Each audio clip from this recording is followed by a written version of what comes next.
কষ্টের একটা গল্প।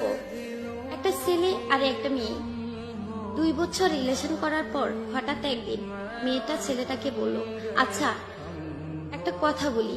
ছেলেটা বলল, বলো। মেয়েটা বলল, রাগ করবে না তো? ছেলেটা বলল, না। মেয়েটা বলল, আমাকে ছেড়ে যাবে না তো? ছেলেটা বলল, কখনো যাব না।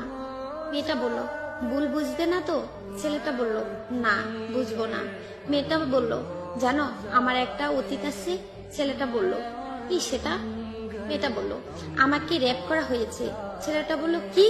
মেয়েটা কেঁদে কেঁদে বলল, এবার তুমি আমায় খারাপ ভেবে হয়তো আমাকে ছেড়ে চলে যাবে। ছেলেটা মেয়েটাকে অনেক জোরে একটা থাপ্পড় দিল।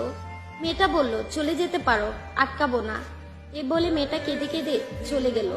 কিছুদিন পর হঠাৎ একদিন ছেলেটি মেয়েটিকে ফোন করলো। মেয়েটি বলল, হ্যালো। ছেলেটা বলল, একটু দেখা করবে? মেয়েটা বলল, কোথায়?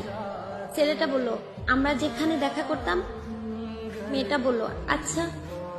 ছেলেটি আগে থেকে এসে মেয়েটির জন্য অপেক্ষা করতেছে। কিছুক্ষণ পর মেয়েটি আসলো। মেয়েটি বলল, কিসের জন্য আসতে বলছো? ছেলেটি বলল, চোখ বন্ধ করো। মেয়েটি বলল, কেন? ছেলেটা বলল, এত প্রশ্ন করো কেন? মেয়েটা বলল, আচ্ছা চোখ বন্ধ করলাম। ছেলেটা বলল, এবার চোখ খুলে তাকাও। মেয়ে চোখ খুলে দেখে যে ছেলের বাবা মা আসছে। মেয়ে অবাক। ছেলেটা তখন হাঁটু তীরে বসে মেয়েটাকে বলল, তুমি কি আমাকে বিয়ে করবে? মেয়েটা বলল, তখন ছেলেটি বলল, আমি তোমাকে ভালোবাসি, তোমার অতীতকে না। তারপর ছেলে ও মেয়ে বাবা মায়ের ইচ্ছাতে তাদের বিয়ে হয়। হ্যাঁ, এটাই সত্যিকারের ভালোবাসা। অতীত জেনেও ভালোবাসার মানুষটি ছেড়ে যায় না। আসলে এই গল্পটা শুনে বুঝতে পারলেন সব ছেলে এক হয় না এবং তার পরিবারও না। ভালোবাসতে জানলে ভালোবাসা সুন্দর বোন, ভালোবাসো মন থেকে।